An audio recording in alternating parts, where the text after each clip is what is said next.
the cancer class. This is a 3-minute bio video on signaling. Okay, so what we're talking about is how cells interact with signals. The first and most important idea is that there are a ton of signals outside of cell. There are anything that can be sensed could be a signal. Gravity, light, touch, drugs, heat, pH, any of these things. Anything that is outside can be sensed. However, a cell must have a sensor for it to be able to interact with its environment. So, let's say 2 examples here. We have a flashlight and we have cocaine. Cocaine, we all know, is a very, very powerful drug. If we give it to your body, you will react. A flashlight, maybe not so much. So that's why I'm using those 2 examples, because if there is no protein on the surface of the cell that interacts with cocaine, then the cell will be blind to cocaine. So something as powerful as cocaine would have no effect on the cell if there was nothing to sense that cocaine. However, if we add a photoreceptor, like they have in your eyes, like you have in your eyes, then the cell can suddenly sense light. Now you have to think about this as the flow of information. So it's always about how information is traveling from outside of a cell to inside of a cell. The information on the light would be off or on, right? That would be communicated through the flashlight by turning the flashlight off or on. If the flashlight was on, that information could travel to the receptor. That receptor could change in shape when light shines on it. In order for that information to travel inside of the cell, this receptor is going to have to be hooked to something. It's going to have to activate another protein, which is going to activate another protein. And in this specific example that we just made up, what happens is a transcription factor becomes phosphorylated. That transcription factor binds to DNA, recruits RNA polymerase. And then we have 2 functions, 2 things that happen.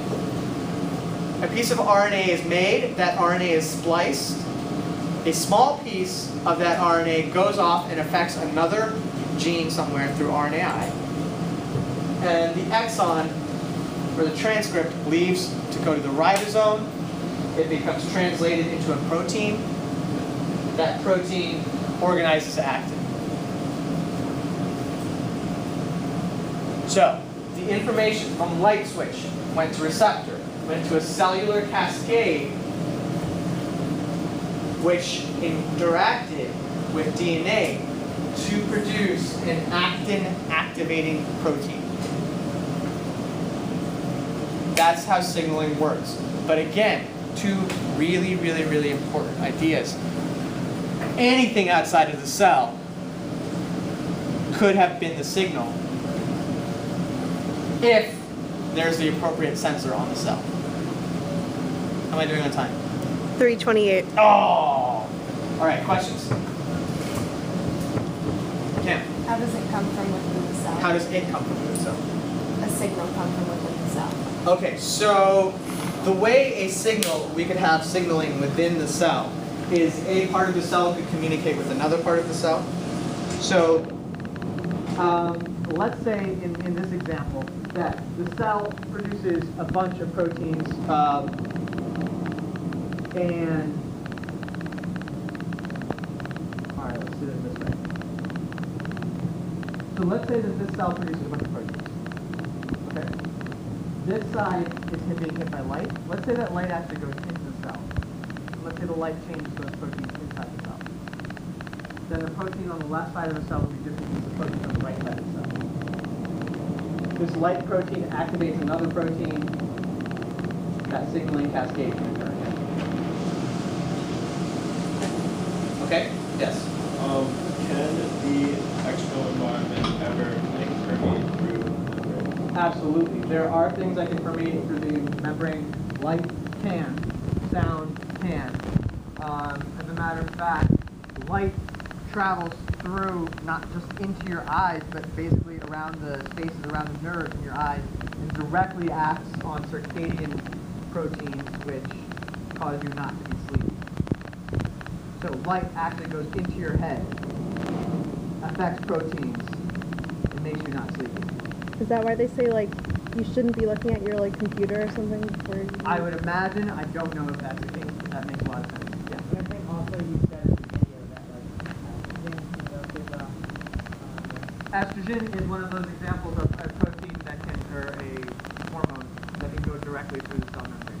It can then interact directly with the DNA. Yeah. So anything that's like in the environment that's No. Not so small molecules that are hydrophobic can often pass through the cell membrane. Right. This mechanism depends on the ability for information to get from the outside to the inside. That can be achieved via a receptor, but you're right, that can be achieved through a hormone that can pass through. Yeah. Good?